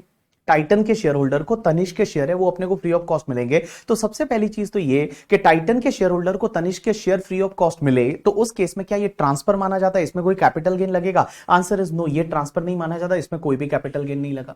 अब एक और चीज समझना, आप जितने भी शेयर होल्डर हो, हम जितने भी शेयर होल्डर है टाइटन के, हमको तनिष्क के शेयर फ्री ऑफ कॉस्ट मिलेंगे। क्या हमारे हाथ में 56(2)(10) लग जाएगा? क्या इनकम फ्रॉम अदर सोर्सेज में टैक्सेबल होगा? Answer is no. अभी अपन ने पढ़ा इनकम फ्रॉम अदर सोर्सेज में टैक्सेबल नहीं होगा। लेकिन क्वेश्चन यहां पे ये आता है कि सर तनिष्क लिमिटेड के जो शेयर हमको फ्री ऑफ कॉस्ट मिले, रिजल्टिंग कंपनी के शेयर जो फ्री ऑफ कॉस्ट मिले, उसकी कॉस्ट ऑफ एक्विजिशन कैसे निकालेंगे? तो गाइस, उसकी कॉस्ट ऑफ एक्विजिशन निकालने के लिए आपको क्या करना पड़ेगा, सबसे पहले आपको यह देखना है कि जो ये टाइटन लिमिटेड करके कंपनी है उसके शेयर की कॉस्ट ऑफ एक्विजिशन आपकी कितनी थी। मींस जो कंपनी के टाइटन लिमिटेड के आपने शेयर खरीदे थे उसकी कॉस्ट ऑफ एक्विजिशन कितनी थी, मल्टीप्लाई करेंगे net asset transferred in the demerger. Demerger में नेट असेट कितनी ट्रांसफर की और divide by net worth of the this demerge company just before the demerger. Demerger से पहले इसकी नेटवर्थ कितनी थी उससे आप डिवाइड कर देंगे, तो जो प्रोपोर्शनेट है वो आपका कॉस्ट ऑफ एक्विजिशन आ जाएगा तनिष्क लिमिटेड के शेयर की कॉस्ट। तो मैंने क्या बोला, समझने की कोशिश करना कि जब भी रिजल्टिंग कंपनी के शेयर आपको मिलते हैं तो सर रिजल्टिंग कंपनी के शेयर की कॉस्ट कैसे निकालेंगे। तो कॉस्ट निकालने के लिए आप एक काम करिए कि जो डीमर्ज कंपनी है टाइटन लिमिटेड, उसके शेयर आपने कितने में खरीदे थे वो कॉस्ट ले लीजिए, मल्टीप्लाई करिए नेट असेट, लाइक जो भी net book value of the asset transferred in the demerger, means book value of asset क्या थी जो डीमर्जर में ट्रांसफर की वो वाला, और divide by the net worth of demerge company before the demerger. ये प्रोपोर्शनेट बेसिस पे आपके रिजल्टिंग कंपनी के शेयर की कॉस्ट ऑफ एक्विजिशन आ जाएगी। अब सर डीमर्ज कंपनी के शेयर भी तो हमारे पास है, तो डीमर्ज कंपनी के शेयर की कॉस्ट क्या बचेगी, तो डीमर्ज कंपनी के शेयर की कॉस्ट यहां पे बचेगी जो आपके डीमर्ज कंपनी के ओरिजिनल शेयर की कॉस्ट थी, और माइनस जितना आपने रिजल्टिंग कंपनी के शेयर की कॉस्ट आपने निकाली वो माइनस कर दीजिए, तो जो भी बाकी बचेगा दैट इज डीमर्ज कंपनी के शेयर की कॉस्ट बच जाएगी। अब एक चीज समझना, जब भी रिजल्टिंग कंपनी के शेयर की आप ये कॉस्ट निकालोगे उसके बाद सर रिजल्टिंग कंपनी का शेयर जो हमको मिला था उसका पीरियड ऑफ होल्डिंग कहां से लेंगे, तो मैं बताऊं पीरियड ऑफ होल्डिंग आप वहां से लेंगे जब आपने उस डीमर्ज कंपनी के शेयर खरीदे थे। जैसे फॉर एन एग्जांपल आपने टाइटन के शेयर खरीदे थे, वो 2001 में खरीदे थे और 2020 में आपको तनिष्क के शेयर मिले, तो भी तनिष्क के शेयर की जो पीरियड ऑफ होल्डिंग है वो 2001 से ही लेंगे जब से आपने टाइटन के शेयर खरीदे थे। अब एक और चीज समझना, जो भी तुम्हारे डीमर्जर होता है और रिजल्टिंग कंपनी जो है, वो रिजल्टिंग कंपनी जो है वो लॉसेस, बिजनेस लॉसेस और अनएब्सॉर्ब डेप्रिसिएशन है उसको कैरी फॉरवर्ड कर सकती है। वो उस पर्टिकुलर सेगमेंट के जो भी लॉसेस थे, बिजनेस के लॉसेस और अनएब्सॉर्ब डेप्रिसिएशन है, उसको set up and carry forward कर सकती है। बट यहां पे फ्रेश 8 ईयर का टाइम नहीं मिलता बिजनेस लॉसेस के केस में। यहां पे रिमेनिंग 8 ईयर में जितने भी ईयर बचे हैं उतना टाइम यहां पे मिलता है। यू गॉट माय पॉइंट और not? Yes. Now next part is related to the आपका bonus stripping and bond washing transaction. अब एक बात समझता है, यहां बोनस स्ट्रिपिंग वाली सेक्शन आपके आईसीआई के मटेरियल में नहीं दे रखी है, तो आप इसको छोड़ भी देंगे तो चलेगा।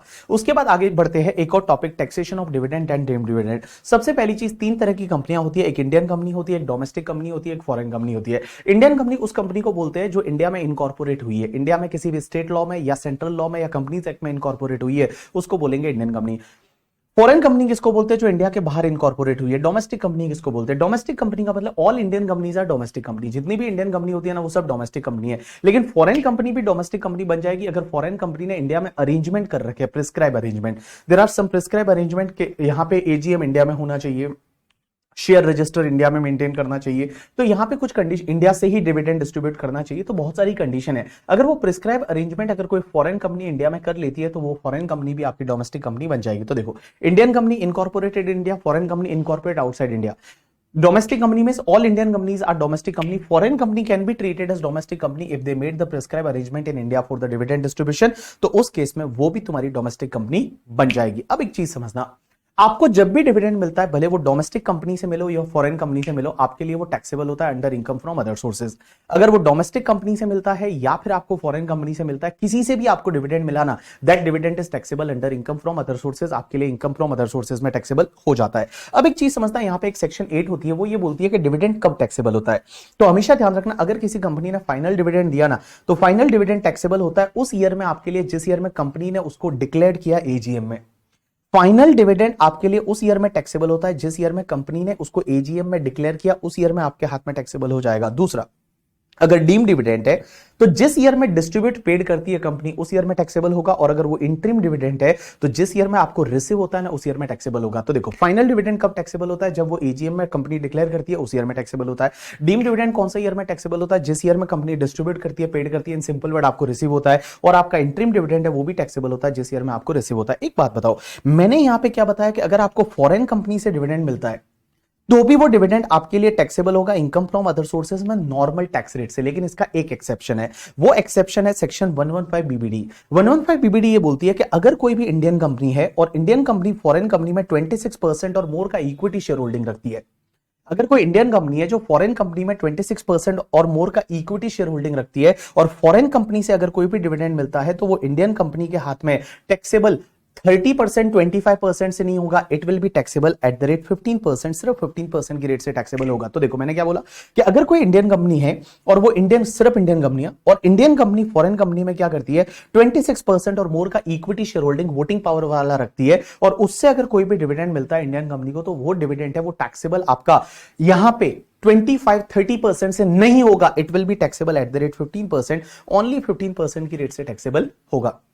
एग्जाम्पल के लिए, जैसे मान लो इंडियन कंपनी है जिसका नाम है टाटा मोटर्स, और टाटा मोटर्स में फॉरेन की एक जेएलआर है करके, ठीक है, that is Jaguar land rover, उसमें उनका 30% का इक्विटी शेयर होल्डिंग है, तो 26% और मोर हुआ। इनसे जो भी डिविडेंड मिलेगा, that dividend is not taxable at the rate 30% और 25%, मींस नॉर्मल रेट से टैक्सेबल नहीं होगा, it will be taxable at the rate concessional rate 15%। अब क्वेश्चन ही आता है इसमें सरचार्ज लगेगा या नहीं। तो देखो, इंडियन कंपनी के केस में surcharge is depend on the total income. If total income is more then 1 crore तो 7% सरचार्ज लगेगा, if it is more than the 10 crore तो उस केस में 12% सरचार्ज लगेगा, और हेल्थ एंड एजुकेशन से ऐसे वो 4% लगेगा ही लगेगा। एक और चीज समझना, यहां पे जो ग्रॉस डिविडेंड है ना, वो ग्रॉस डिविडेंड टैक्सेबल होगा, मींस डिविडेंड के सामने कोई भी खर्चे अलाउ नहीं होंगे, any expenditure against the dividend is not allowed. जैसे डिविडेंड कलेक्शन चार्जेस है, या फिर जैसे आपको पता है इनकम फ्रॉम अदर सोर्सेज में अभी मैंने बताया था कि डिविडेंड के सामने इंटरेस्ट का एक्सपेंडिचर अलाउ होता है, बट इस केस में नहीं होगा। ये जो फॉरेन कंपनी का डिविडेंड होगा, इसके सामने कोई भी एक्सपेंडिचर अलाउ नहीं होगा। जो ग्रॉस डिविडेंड है वो ग्रॉस डिविडेंड टैक्सेबल हो जाएगा, किसके हाथ में, इंडियन कंपनी के हाथ में।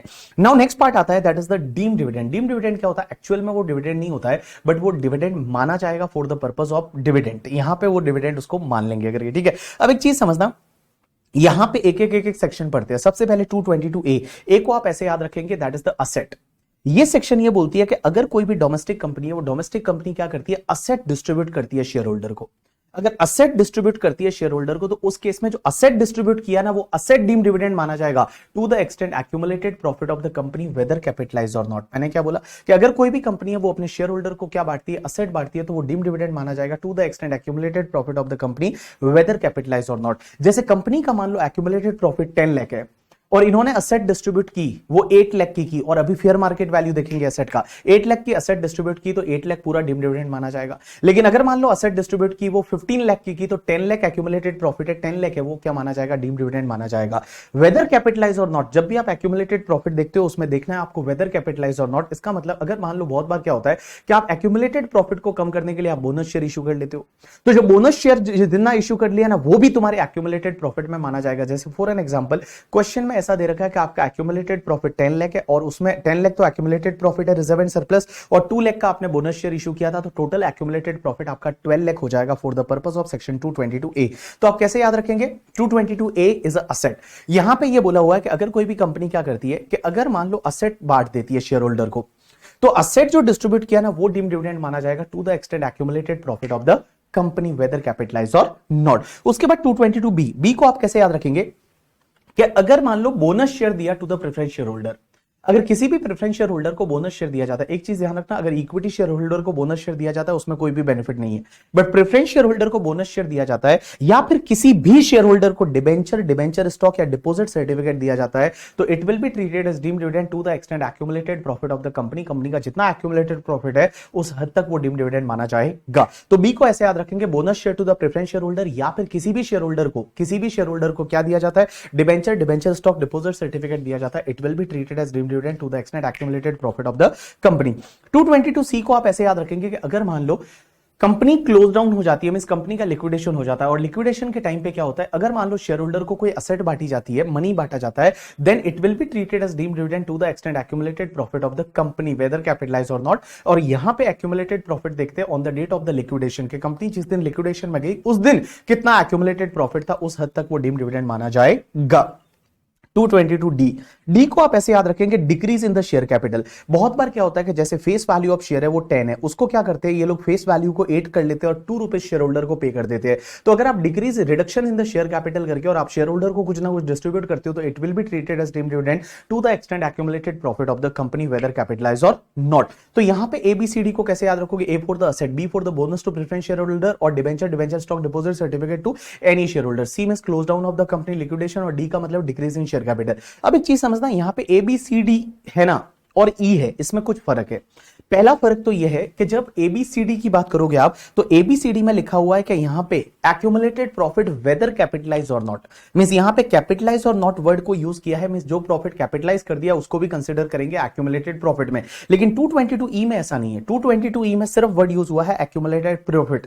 एक और चीज समझना, 222 ABCD है ना वो ऑल कंपनीज पे लगता है। ऑल कंपनीज का मतलब आपकी ऑल कंपनीज का मतलब closely held company, public company, सब पे लगता है, लिस्टेड अनलिस्टेड सब पे लगता है। लेकिन बेटा 222E में पढ़ाऊंगा वो सिर्फ आपके क्लोजली हेल्ड कंपनीज और I can say that the unlisted companies है उस पे ही लगता है। एक और चीज समझना, यहां पे एक्यूमुलेटेड प्रॉफिट का मतलब क्या, कंपनीज एक्ट वाला या इनकम टैक्स एक्ट वाला, right answer is companies act वाला। कंपनीज एक्ट वाला एक्यूमुलेटेड प्रॉफिट आपको लेना, और एक्यूमुलेटेड प्रॉफिट मींस वो वाले प्रॉफिट सिर्फ आएंगे जो P&L के थ्रू बने थे। तो जो P&L के थ्रू प्रॉफिट में ट्रांसफर हुआ था वही वाला एक्यूमुलेटेड प्रॉफिट में आएगा करके, ठीक है। अब एक और चीज समझना, यहां पे सर कौन सी डेट का एक्यूमुलेटेड प्रॉफिट देखना है, तो एक्यूमुलेटेड प्रॉफिट आपको देखना पड़ेगा on the date of the distribution.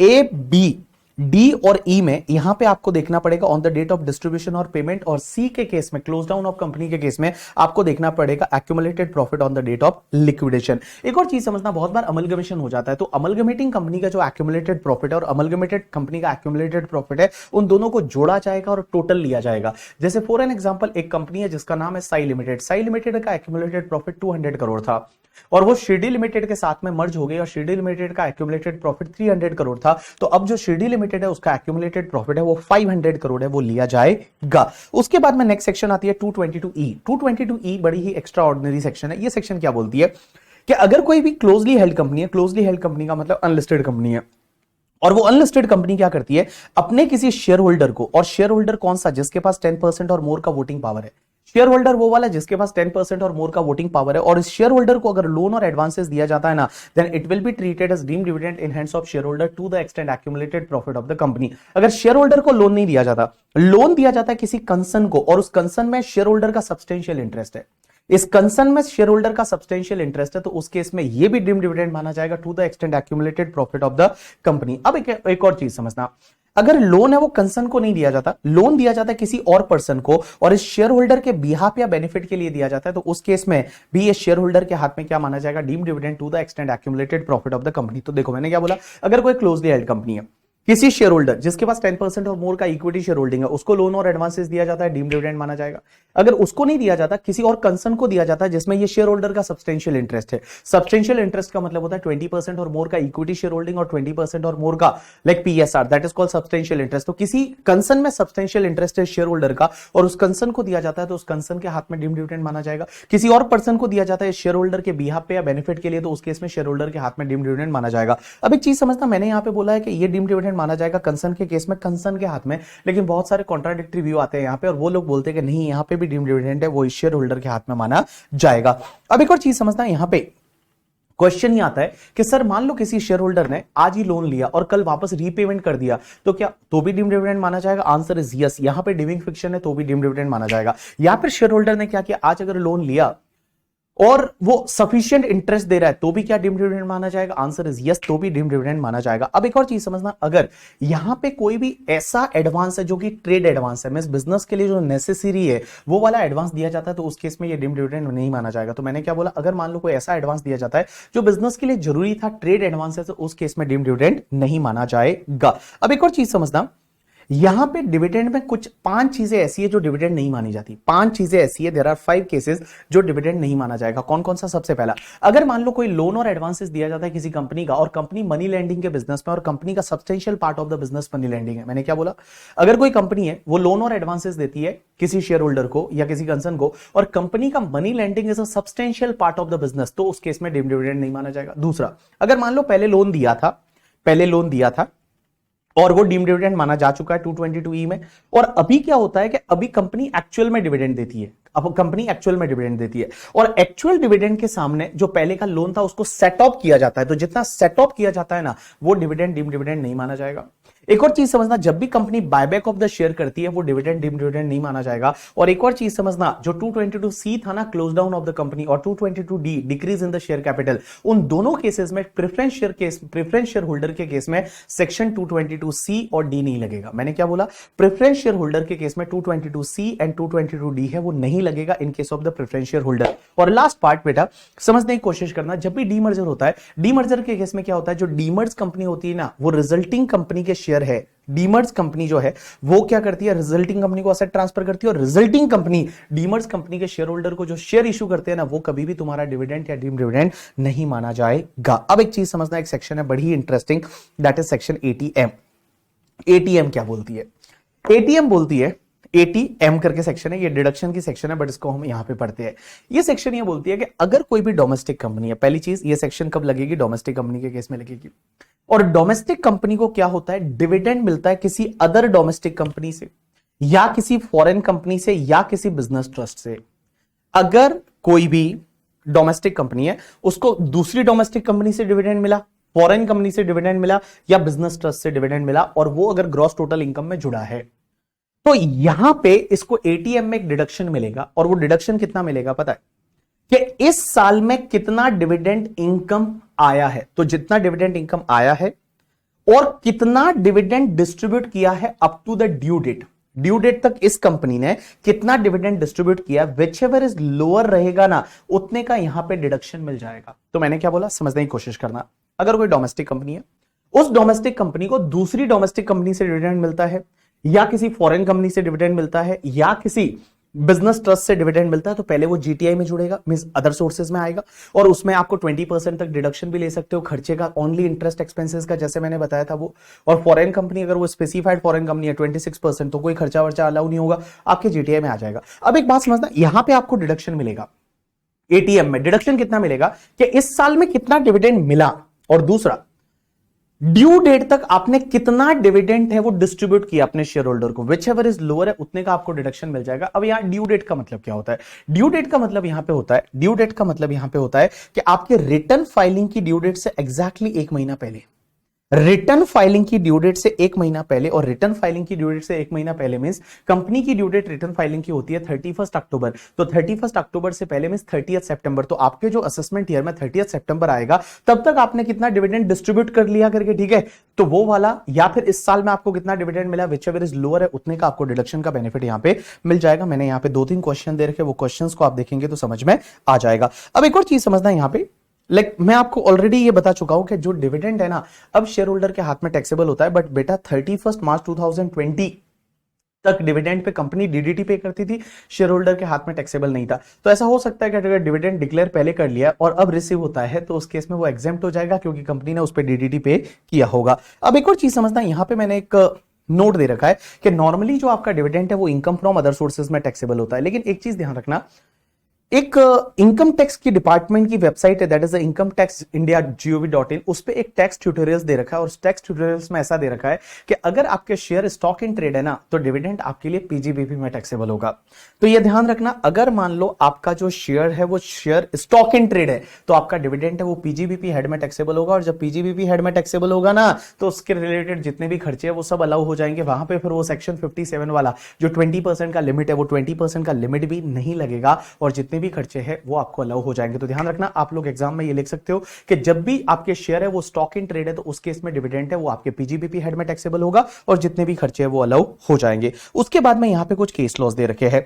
सबसे पहले केस लॉ जो है that is the Shri Rama multitech limited 2018 और सुप्रीम कोर्ट का जजमेंट है। इस केस लॉ में क्या हुआ कि अगर कंपनी ने क्या किया कि लाइक जो भी शेयर एप्लीकेशन मनी थी उसको किसी बैंक अकाउंट में जमा करके रखा, शेयर एप्लीकेशन मनी को किसी बैंक अकाउंट में जमा करके रखा कुछ दिन के लिए, ठीक है, बिकॉज वो स्टैट्यूटरी रिक्वायरमेंट थी पहले। अभी तो क्या होता है, जब भी आप कोई भी शेयर के लिए अप्लाई करते हो तो पहले आपका जो एएसबी है, असबा शायद बोलते हैं, असबा ऐसे बोलते हैं, तो उसमें आपका शेयर के लिए पैसा ब्लॉक हो जाता है आईपीओ लगाते हो। पहले ऐसा नहीं होता था, पहले पैसा कंपनी के पास जाता था, अलॉटमेंट फाइनल होता था, उसके बाद में अगर अलॉट नहीं होता था तो जितनी एप्लीकेशन एक्सेप्ट नहीं होती थी उनको वापस से रिफंड किया जाता था। तो कुछ टाइम के लिए उन्होंने क्या किया बताए, कुछ टाइम के लिए वो पैसा बैंक में रख लिया और उस पे इंटरेस्ट मिला। अब क्वेश्चन ये आता है, जो भी इंटरेस्ट मिल रहा है क्या ये इनकम फ्रॉम अदर सोर्सेज में सीधा टैक्सेबल होगा या इसको शेयर इशू एक्सपेंडिचर के आगे एडजस्ट कर सकते हैं?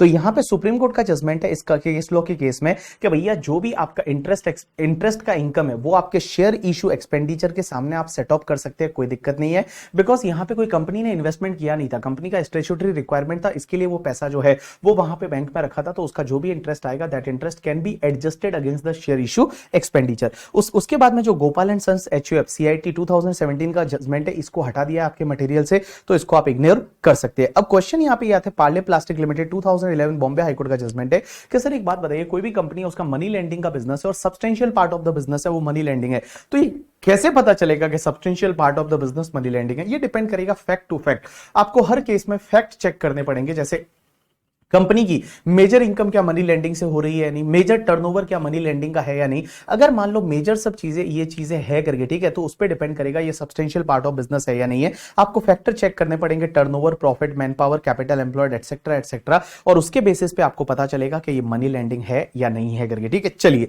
उसके बाद एक और केस हुआ वीर विक्रम वेद 2014 बॉम्बे हाईकोर्ट का। इसमें क्या हुआ कि एक डायरेक्टर है, वो डायरेक्टर ने मान लो अपनी कोई बिल्डिंग है, वो बिल्डिंग भाड़े पे दे रखी है कंपनी को, और कंपनी ने उसका क्या किया, रिपेयर रिनोवेशन कराया। तो कंपनी ने अगर रिपेयर रिनोवेशन करवाया उस बिल्डिंग का जो कि भाड़े पे ले रखी है डायरेक्टर से कंपनी ने, तो क्वेश्चन ये आता है रिपेयर रिनोवेशन का जो भी खर्चा करेंगे क्या ये माना जाएगा कि ये like loan and advances to the share holder है, क्या 222E लग जाएगा? Answer is no. यहां पे बॉम्बे हाईकोर्ट का कहना यह है कि ऐसा नहीं है करके, ठीक है, यहां पे ऐसा नहीं है। उन्होंने नॉर्मली वेयर एंड टियर का रिपेयर रिनोवेशन कराया है, इसमें कोई भी उस पर्टिकुलर शेयर होल्डर को कोई बेनिफिट नहीं दिया है, तो उस केस में यहां पे 222E है वो नहीं लगेगा करके, ठीक है। अब एक और चीज समझना, last case law Pradeep Kumar Malhotra versus CIT 2011 Calcutta high court का जजमेंट। इसमें क्या होता है कि अगर जो कंपनी को लोन चाहिए था और कंपनी को लोन मिल नहीं रहा था, उसकी वजह से क्या हुआ कि कंपनी ने अपने डायरेक्टर को बोला, अपने शेयर होल्डर को बोला कि भैया तू हमको एक काम कर, अपनी गारंटी दे या आपकी जो असेट्स वगैरह है उसको वहां पे क्या बोलते हैं मॉर्गेज रख ले। तो यहां पे क्या किया कि उसने अपनी खुद की जो असेट है वो असेट को मॉर्गेज रखा और उसके लिए गारंटी दी। अब उसके लिए उसने कुछ पैसा दिया गया, उसको कुछ पैसा दिया गया, किसको? अपने शेयर होल्डर को करके, ठीक है। तो क्वेश्चन ही आता है क्या ये डीम्ड डिविडेंड माना जाएगा? आंसर इज नो, ये भी डीम्ड डिविडेंड नहीं माना जाएगा। तो देखो, वेयर एडवांस और loan is given to the share holder, यहां शेयर होल्डर को लोन और एडवांस क्यों दे रहे हैं पता है? In return of the advantage और benefit conferred on the company by the share holder, same shall not be treated as deemed dividend. In present case advance given by company to share holder to permit allow the company to mortgage the asset of the share holder for obtaining a loan of the company from the bank. Means company को पैसा चाहिए था bank से और bank mortgage मांग रही थी और मैंने शेयर होल्डर को बोला मॉर्गेज कर दे, उसने उसकी एसेट मॉर्गेज की और इसके लिए इसको कुछ एडवांस देना पड़ा, तो उस केस में ये डीम्ड डिविडेंड नहीं माना जाएगा। Next topic is related to the liquidation.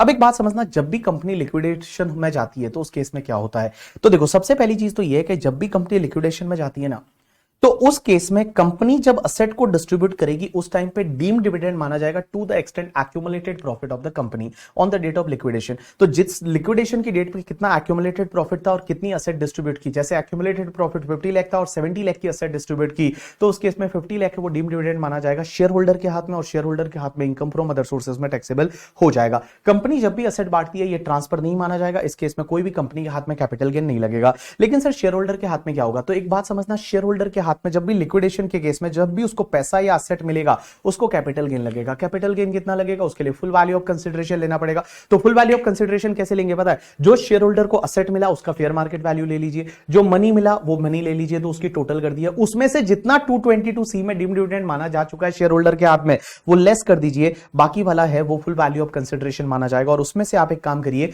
Cost of acquisition, index cost of acquisition of shares है वो आप लेस कर दीजिए, जो भी बचेगा वो कैपिटल गेन माना जाएगा। किसके हाथ में? शेयर होल्डर के हाथ में। एक और चीज समझना, यहां पे शेयर होल्डर को कैपिटल गेन उस ईयर में लगेगा जिस ईयर में उसको असेट या मनी मिलता है, लेकिन वो शेयर का पीरियड ऑफ होल्डिंग कहां तक लेगा पता है? Only till the date of the liquidation. जब कंपनी लिक्विडेशन में गई उसके बाद का पीरियड ऑफ होल्डिंग नहीं लेंगे, जब कंपनी लिक्विडेशन में गई उस डेट तक का ही पीरियड ऑफ होल्डिंग लेंगे। जैसे for an example, company liquidation में 2019 में गई थी और आपको जो असेट या मनी है वो इस साल में मिलता है, तो आप पीरियड ऑफ होल्डिंग 2019 तक ही लेंगे, जब कंपनी लिक्विडेशन में गई वहां तक ही आप उसका पीरियड ऑफ होल्डिंग लेंगे। अब एक और चीज समझना, जो असेट यहां लिक्विडेशन में मिलती है उसको अगर इन फ्यूचर में बेच देते तो क्या होगा मैं बताऊं? जो फेयर मार्केट वैल्यू यहां पे फुल वैल्यू ऑफ कंसिडरेशन में कंसिडर हुई थी वही फेयर मार्केट वैल्यू आपकी कॉस्ट ऑफ एक्विजिशन बन जाएगी। Next part is related to the buyback.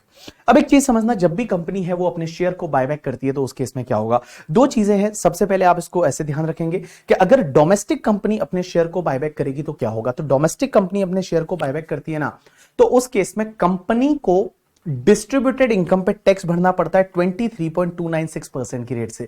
Distributed income का मतलब होता है कि कंपनी जितने में बायबैक कर रही है माइनस इश्यू प्राइस कितना था including the premium. I can take example, अगर मैं डोमेस्टिक कंपनी की बात करता हूं तो डोमेस्टिक कंपनी के केस में listed as well as unlisted है दोनों कंपनियां। डोमेस्टिक कंपनी एग्जांपल के लिए लेते हैं रिलायंस, अभी आपको पता है बायबैक किया टीसीएस ने, तो टीसीएस ने मान लो बायबैक किया और बायबैक प्राइस था 3000 रुपीज और टीसीएस ने इश्यू किए थे शेयर 200 रुपीज पे, तो यहां 2800 है ना, दिस 2800 पे कंपनी को टैक्स भरना पड़ेगा 23.296% की रेट से। 20% का टैक्स रेट है, 12% सरचार्ज है, 4% हेल्थ एंड एजुकेशन सेस है, और ऑलवेज आपको यहां सरचार्ज 12% लेना है, हेल्थ एंड एजुकेशन सेस है वो आपको 4% लेना है। मींस आपको यहां पे 23.296% की रेट से कंपनी टैक्स भरेगी। अब क्वेश्चन ही आता है सर कंपनी ने ऑलरेडी टैक्स भर दिया buyback price minus issue price difference पे 23.296% की रेट से, तो सर शेयर होल्डर के हाथ में क्या कोई टैक्सेबल होगा? Answer is no. Share holder के हाथ में ये एग्जेम्प्ट हो जाएगा ड्यू टू सेक्शन 1034A, और शेयर होल्डर के हाथ में कुछ भी टैक्सेबल नहीं होगा, शेयर होल्डर के हाथ में पूरा एग्जेम्प्ट हो जाएगा। अब एक और चीज समझना, कंपनी को ये टैक्स कितने दिन में भरना पड़ेगा? 14 days from the date of the buyback. जिस डेट को बायबैक किया ना उसके 14 डेज के अंदर अंदर ये टैक्स भरना पड़ेगा। अगर 14 डेज में कंपनी नहीं पे करती है तो 15 डेज से 1% पर month part of the month की रेट से इंटरेस्ट लगेगा, as well as the company को असेसिएंट डिफॉल्ट बनाया जाएगा, और जितना टैक्स नहीं भरा उतना का उतना कंपनी में पेनल्टी लग सकता है। उसके बाद एक सेक्शन आती है, सेक्शन क्या? बायबैक के रूल से, और बायबैक के रूल है सेक्शन 40BB के। अब ये रूल क्या है कि सर इशू प्राइस क्या लिया जाएगा, क्योंकि आप बोल रहे हो कि डोमेस्टिक कंपनी के केस में कंपनी को टैक्स भरना पड़ेगा 23.296% किस पे? Buyback price minus issue price. ए टपोरी इधर देख, हाँ इधर देख, हाँ पता इन लोग सुनते सुनते किधर देखने लग जाते हैं। इधर देख, मैंने क्या बोला, देख सबसे पहले बायबैक के केस में टैक्स किस पे भरा जाएगा? Buyback price minus issue price पे, ठीक है। तो क्वेश्चन ही आता है इश्यू प्राइस क्या लिया जाएगा, तो इश्यू प्राइस क्या लिया जाएगा उसके लिए रूल दे रखा है 40BB, और रूल में इसमें बहुत सारे रूल है। सबसे पहला रूल ये है कि अगर कंपनी ने शेयर इशू किए थे और शेयर होल्डर ने शेयर सब्सक्राइब किया था तो इशू प्राइस क्या होगा? जितना कंपनी को पैसा मिला including the amount of the premium. जैसे कंपनी ने शेयर इशू किया है, फेस वैल्यू 10 रुपीज है, 60 रुपीज प्रीमियम है, तो 70 इशू प्राइस लिया जाएगा। अब एक चीज समझना, अगर बायबैक से पहले कंपनी ने कुछ पैसा रिटर्न कर दिया था, बायबैक करने से पहले कंपनी ने पहले कुछ पैसा रिटर्न कर दिया था, तो जितना पैसा रिटर्न कर दिया ना वो आप इशू प्राइस से लेस कर दीजिए। जैसे कंपनी ने 70 रुपीज में शेयर इशू किया था, कुछ दिन पहले कंपनी ने मान लो फॉर एन एग्जांपल 20 रुपीज वापस कर दिया था, तो अब इशू प्राइस कितना लेंगे 50 रुपीज। लेकिन एक चीज समझना, जो पैसा रिटर्न किया था वो अगर ऑलरेडी डिविडेंड डीम डिविडेंड माना जा चुका था, जो पैसा रिटर्न किया था कंपनी ने वो ऑलरेडी डिविडेंड डीम डिविडेंड माना जा चुका था, तो उस केस में फिर यहां पे लेस नहीं करेंगे, यहां पे फिर इशू प्राइस है वो 70 ही लेंगे। जैसे 70 इशू प्राइस था, 20 रिटर्न कर दिया था, 70 इशू प्राइस था, 20 रिटर्न कर दिया था, तो 50 होना चाहिए। बट मान लो जो रिटर्न किया वो डिम डिविडेंड माना जा चुका है, तो उस केस में अब इशू प्राइस है वो 70 ही लेंगे। उसके बाद क्वेश्चन ये आता है कि सर अगर ईसॉप में शेयर इशू किया जाता तो उसका इशू प्राइस क्या होगा? तो यहां पे इशू प्राइस होगा fair market value of the share, mean share का फेयर मार्केट वैल्यू कितना है परक्यूजिट कैलकुलेट करने के लिए फेयर मार्केट वैल्यू लेते हैं अपन सैलरी हेड में। तो एफएमवी ऑफ द शेयर कितना है, और दूसरा amount credited to the share capital and security premium, amount credited to the share capital and security premium वो कितना है, विच एवर इज लोअर है वो आपका इशू प्राइस आ जाएगा। एग्जांपल मैंने बाद में दे रखे हैं। उसके बाद में अगर मान लो सर अमलगमेशन में क्या होता है पता है, अमलगमेशन में बहुत बार कि लाइक अमलगमेशन में जो पुरानी कंपनी ने for an example share issue किए थे, उसके बाद अमलगमेशन हो गया, अब नई कंपनी पुरानी कंपनी के शेयर होल्डर को शेयर इशू करेगी, तो जब new company issue the share to the share holder of the old company, question ये आता है उसका इशू प्राइस क्या होगा? तो इशू प्राइस निकालना बहुत ईजी है कि पुरानी कंपनी को कितना पैसा मिला था, पुरानी कंपनी को कितना पैसा मिला था, means what money received by the old company, amalgamating company, divide by कर दो number of share issued by the new company, divide by number of share issued by the new company, आपका issue price पर share आ जाएगा। अब एक बात बताइए sir demerger के केस में कैसे करेंगे? तो डीमर्जर के केस में सबसे पहले issue price of the resulting company के शेयर का इशू प्राइस कैसे निकालेंगे?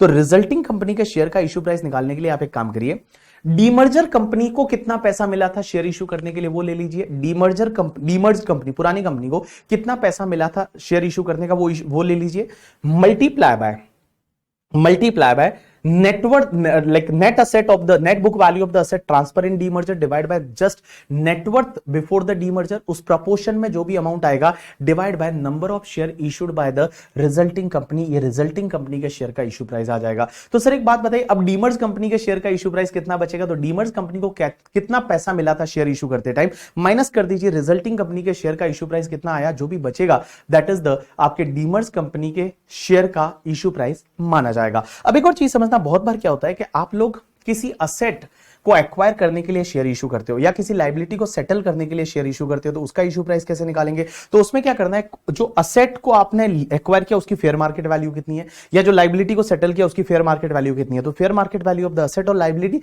और उसको कंपेयर करोगे like amount transfer to the share capital and security premium whichever is lower है वो आपका इशू प्राइस आ जाएगा। अब एक चीज समझना, बहुत बार क्या होता है कि अगर कोई भी प्रोप्राइटरी कंसर्न है या फिर पार्टनरशिप है वो कंपनी में बदल जाती है, तो जब कंपनी में बदल जाती है तो उस केस में क्या होता है, वो कंपनी प्रोप्राइटर को या पार्टनर्स को शेयर इशू करती है, उसका इशू प्राइस कैसे निकालेंगे? तो उसका इशू प्राइस निकालना पड़ेगा आपको नेटवर्थ बेसिस पे। कैसे? कि सबसे पहले आप एक काम करिए कि उस प्रोपराइटर का या पार्टनरशिप फर्म का जिस डेट को कन्वर्जन हुआ, कन्वर्जन की डेट की आप बैलेंस शीट ले लीजिए, और उस बैलेंस शीट में आप देखिए कि सबसे पहले असेट साइड में जाइए और असेट साइड में आप एक काम करिए, बुक वैल्यू ले लीजिए ऑल असेट का, ऑल असेट का बुक वैल्यू ले लीजिए, but TDS TCS advance tax को आप छोड़ दीजिए, टीडीएस टीसीएस एडवांस टैक्स को छोड़ दीजिए, as well as the unamortized amount of the deferred revenue expenditure है उसको भी आज छोड़ दीजिए, बाकी सब असेट का बुक वैल्यू ले लीजिए। लाइबिलिटी साइड में सब असेट का बुक वैल्यू ले लीजिए, लेकिन आपको लाइबिलिटीज में कैपिटल नहीं लेना है, रिजर्व एंड सरप्लस नहीं लेना, प्रोविजन फॉर टैक्सेस नहीं लेना है, कंटीजेंट लाइबिलिटी अनसर्टेन लाइबिलिटीज आपको नहीं लेना है।